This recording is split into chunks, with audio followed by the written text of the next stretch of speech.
What the American public has been told about the Iranian missile campaign against United States military forces and allied nations across the Middle East is a carefully managed fraction of the operational reality that the classified intelligence assessments being generated inside the Pentagon describe with a precision and a devastation that no official press briefing has communicated with honesty. The public narrative is one of overwhelming American success, of Iranian missiles shot down in large numbers, of air defense systems performing their designed functions, of an adversary whose military capability has been systematically degraded by the most intensive bombing campaign conducted against any nation since the Second World War. That narrative is not false. It is incomplete in ways whose full dimensions change the strategic picture entirely. Here is what the narrative leaves out. Iran fired 438 ballistic missiles, 2,012 drones, and 19 cruise missiles at targets in the United Arab Emirates alone. It fired 186 ballistic missiles and 812 drones at Qatar, where American military bases house thousands of U.S. personnel.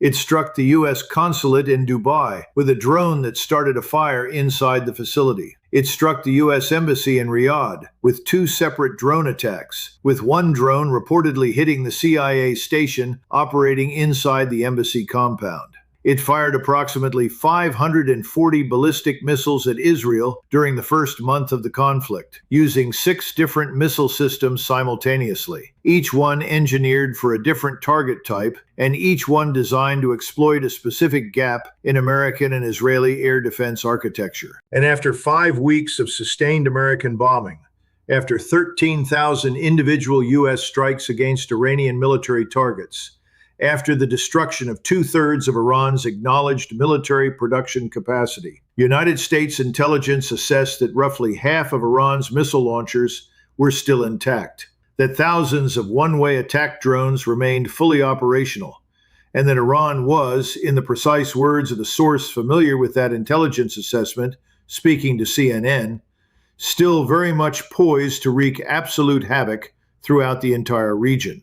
Tonight, this analysis is going to deliver what the institutional narrative of American military success has consistently failed to deliver. The complete, unfiltered picture of what Iran's missile campaign actually looked like, what weapons it used, how many it fired, what they hit, and what the survival of half that arsenal after the most intensive American bombing campaign in decades means for every government, every military planner, and every American service member still deployed in this theater. To understand the true scale of what Iran unleashed against American forces and American allies from the first hours of this conflict, you need to move beyond the aggregate numbers and understand the specific weapon systems that produce them. Because Iran did not fire a single category of missile in large numbers. It fired 6 distinct missile systems simultaneously, each one selected for its specific operational characteristics against specific target types. In a combined arms missile campaign of a sophistication that the Western defense establishment's public assessments of Iranian capability had consistently refused to attribute to a sanctioned adversary. The Fateh family of short-range ballistic missiles was Iran's primary tactical strike weapon against U.S. bases across the Gulf. The Fateh 110, operational at 200 to 300 kilometers,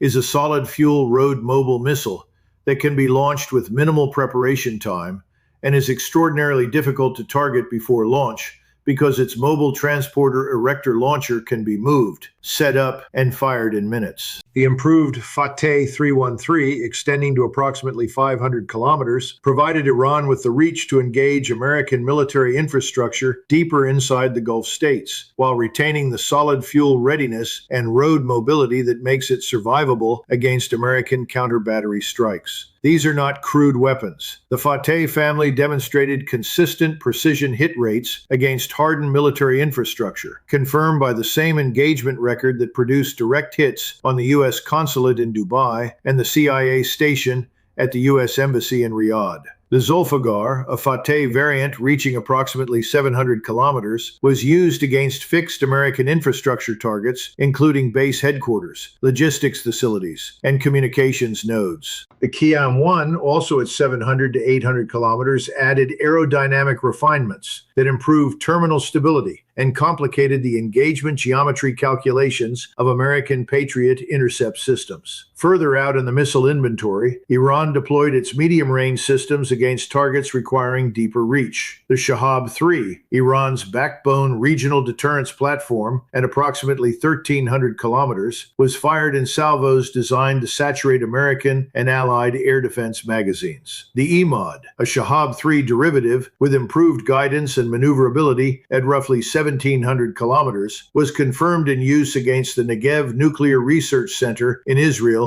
during Wave 81 of Iran's retaliatory strikes. The Khorramshahr-4, also designated the K-bar, was identified during both the launch phase and the terminal phase of atmospheric reentry as it struck Tel Aviv and Ben Gurion Airport during Wave 19. Each Khorramshahr-4 carries 80 individual warheads, each weighing 18 kilograms, producing 230 distinct impact points per missile across its target area.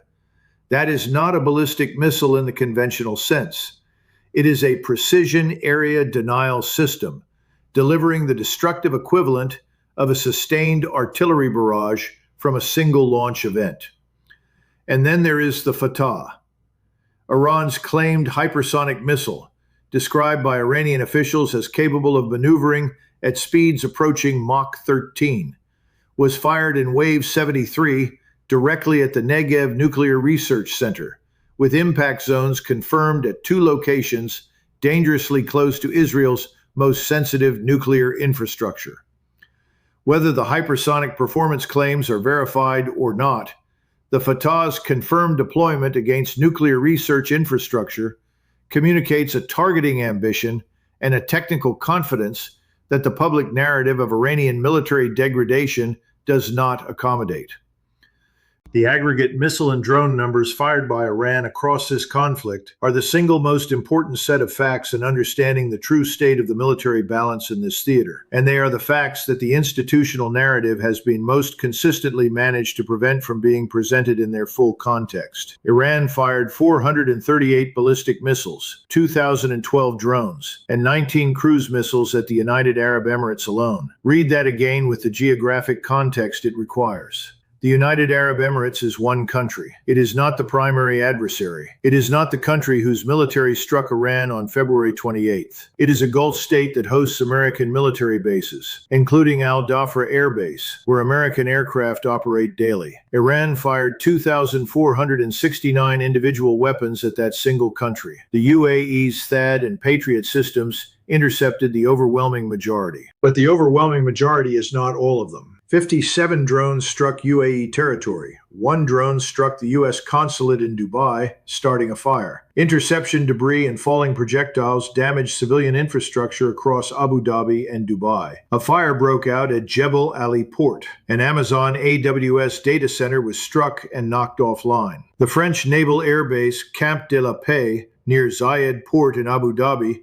was struck by drones. These are not near misses. These are confirmed impacts on American allied and American associated infrastructure inside a country where America's most sophisticated air defense systems were operating at full capacity. Against Qatar, Iran fired 101 ballistic missiles and 39 drones, with 15 drones confirmed as striking Qatari territory. Qatar hosts Al Udeid Air Base, the largest American military installation in the Middle East. 15 Iranian drones struck Qatar. That sentence has not been presented to the American public in a form that communicates what it means operationally. 5 weeks into the conflict, after 13,000 American strikes against Iranian military targets, after the destruction of 2/3 of Iran's acknowledged production capacity, Iran was still firing 15 to 30 ballistic missiles and 50 to 100 one-way attack drones every single day at American forces and American allies. The Shahed drone, Iran's primary one-way attack platform, is cheap, expendable, and produced in numbers that American intelligence assessed as sufficient to sustain daily attack operations for months beyond the current conflict timeline. Each Shahed costs a fraction of the interceptor missile required to destroy it. The mathematics of that exchange rate, applied at the daily tempo Iran was sustaining 5 weeks into the most intensive American bombing campaign since World War II, is a strategic reality that the institutional narrative of American success was designed to obscure rather than communicate. The question that the American public deserves an honest answer to is not whether the U.S. bombing campaign degraded Iranian missile capability. It did. The question is why. After 13,000 strikes, after the destruction of two-thirds of Iran's acknowledged military production infrastructure, after 5 weeks of combined American and Israeli air power, operating with essentially unchallenged dominance over Iranian airspace, roughly half of Iran's missile launchers are still intact, and thousands of its drones remain operational. The answer is one that the American defense establishment has been uncomfortable communicating publicly, because it describes a preparation that Iran made over decades of anticipating exactly this kind of conflict, and a failure of American targeting methodology that the institutional instinct to protect the narrative of military success makes honest acknowledgement politically difficult. Iran built its missile force underground, not partially underground, systematically, comprehensively, and with the specific engineering objective of surviving the precise category of American air campaign that Operation Epic Fury represents. One Iranian missile storage facility outside the central city of Yazd extends more than 1,500 feet into a mountain of granite that can withstand crushing pressures far beyond the penetrating capability of standard American bunker buster munitions. The American strikes on these facilities targeted entrances and ventilation shafts because the warheads required to penetrate 1,500 feet of granite do not exist in operational quantities in the American arsenal. Destroying the entrance to a tunnel does not destroy what is inside the tunnel. It blocks it. CNN confirmed that Iran was able to dig out bombed tunnel entrances and return sites to full operation within hours of American strikes. A CNN investigation found that while 77% of visible tunnel entrances had been hit, activity at those sites resumed quickly after each strike. Experts at the Royal United Services Institute estimated that penetrating hardened underground facilities requires multiple strikes on the same point, detailed intelligence on internal layouts, and sustained follow-up attacks to prevent rapid repair. Iran's missile launchers are mobile. They shoot and move. The mobile transporter erector launcher that fires a Fateh 313 or a K-bar Shakan can be driven to a launch position, complete a firing sequence, and relocate before the American targeting cycle that begins at launch detection can generate and execute a counter-battery strike. The same challenge that American forces experienced tracking Houthi launchers in Yemen, where mobile platforms consistently evaded counter-battery fire by relocating immediately after launch, applies to Iran's mobile missile force at a scale and sophistication that the Houthi comparison significantly understates. The combination of underground storage that American munitions cannot reliably penetrate, mobile launchers that relocate faster than American targeting cycles can respond, and production infrastructure distributed across industrial zones that blend military manufacturing with civilian operations produce the outcome that American intelligence confirmed. Half the launchers survived. The arsenal is still operational, and Iran used the ceasefire to move surviving assets to new positions that the targeting picture built before February 28th no longer accurately reflects. The strategic implications of what Iran's missile campaign has demonstrated in numbers, in weapon types, in survival rates, and in the confirmed impact of Iranian weapons on American and allied military and civilian infrastructure are implications that extend far beyond the immediate military situation in the Gulf theater and into the foundational assumptions governing how American military power projects itself globally.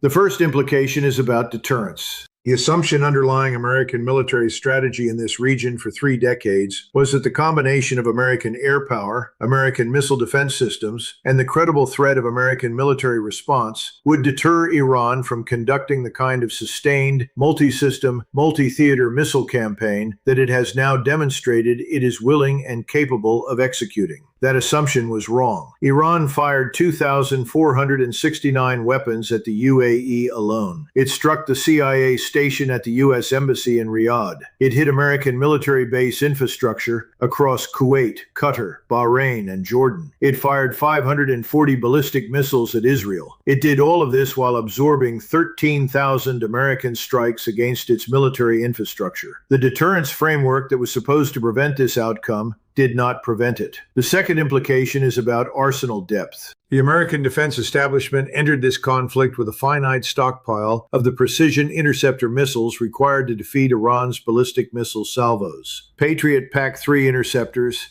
THAAD interceptors, and the Standard missiles deployed by Aegis destroyers are not produced at a rate that allows indefinite replacement of the quantities consumed in 5 weeks of sustained Iranian missile attacks across multiple theaters simultaneously. Experts are now warning that the Iran war has critically depleted American munitions stockpiles in ways whose consequences extend to every other theater where American military credibility depends on demonstrated capability. Every interceptor fired at an Iranian Shahed drone over Dubai is an interceptor unavailable for the contingency that arises in the South China Sea or the Korean Peninsula. The third implication is about the half that survived. Iran's remaining missile force is not waiting in the positions that American intelligence mapped before February 28th. It has been moved. It has been repositioned during 14 days of ceasefire into locations that American surveillance has been working to identify and American targeting planners have been working to incorporate into the strike packages being developed for a potential second campaign.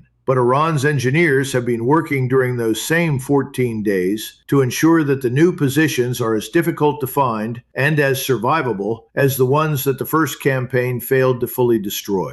The missiles are still there. They are underground, or they are moving, or they are in new positions that the targeting picture does not yet fully reflect. And they are being maintained and prepared by an institution whose parliament speaker said this week that Iran has new cards to play on the battlefield. 5 weeks of the most intensive American bombing campaign since World War II degraded roughly half of Iran's missile capability. The half that remains represents a force that has already demonstrated it can strike American embassies, hit CIA stations, penetrate Gulf state air defenses at scale, and sustain daily attack operations against American military infrastructure for weeks. That half is intact, it is repositioned, and it is ready. The question that Washington has not answered publicly, and that the classified planning cells developing the second campaign are confronting in terms that no press conference will repeat, is what happens to the global strategic picture if the ceasefire collapses and that remaining half is committed to a second sustained campaign against the American forces and American allies that the first campaign has already demonstrated it can reach, hit, and damage with a precision and a persistence that the deterrence framework said it never would. The numbers are not abstractions. 438 ballistic missiles, 2,012 drones, 19 cruise missiles against one country, 540 ballistic missiles against Israel, 6 different weapon systems fired simultaneously, 15 drones striking Qatar, where America's largest Middle East base operates, a CIA station hid inside an American embassy. And after all of it, after 13,000 American strikes, half the arsenal is still intact, repositioned, and ready. The institutional narrative says the campaign has been a success. The intelligence assessment says Iran is still very much poised to wreak absolute havoc throughout the entire region. One of those two statements was made by people who have seen the full picture. The other was made by people whose job is to manage what the public sees of it. Stay sharp. We will see you in the next one.